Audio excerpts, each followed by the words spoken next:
Almatıda Qazaxıstan-Azərbaycan Beynəlxalq Forumu, Qərbi Azərbaycana qayıdış çağırışları adlı beynəlxalq forumu keçirilib.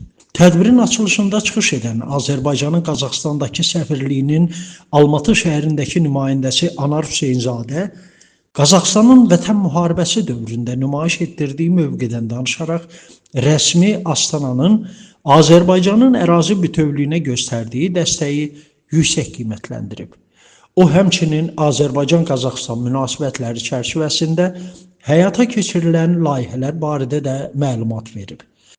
Türkiyənin Almatı şəhərindəki baş konsulu Əvrən Müdərrisoğlu da Türk birliyinin əhəmiyyətinə diqqət çəkərək qeyd edib ki, Türk dünyasının böyük şəxsiyyəti Heydər Əliyev öz müdrikliyi və geniş dünya görüşü ilə yaşadığı dövrün fövqündə dayanmış bir lider idi.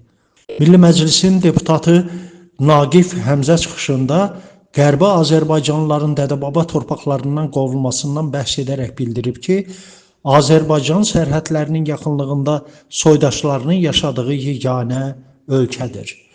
Xalq şairi Sabir Rüstəmxanlı isə çıxışında müstəqil Türk respublikalarının inkişafını vurğulayaraq Qərbi Azərbaycana qayıdışla bağlı tədbirlərin bir çox ölkədə keçirildiyini bildirib.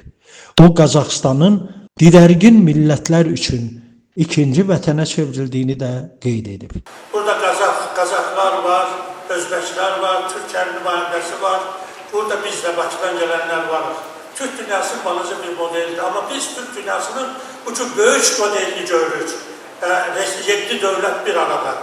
Bilirsiniz, qədimdən deyirlər, Orta Asiya, Mərkəzi Asiya kimin əlindədirsə dünya onundur. Forum çərçivəsində Ulu Öndər Heydər Əliyevə həsr olunmuş sərgi də təşkil olunub. Sərgidə Heydər Əliyevin Mərkəzi Asiya və Türk Respublikaları ilə bağlı siyasətini əks etdirən görüntülər, eləcə də Qərbi Azərbaycandakı mədəni tarixi irsimizə dair fotolar nümayiş olunub. Tədbirin sonunda yekun bəyanat qəbul edilib və xatirə şəkli çəkdirilib.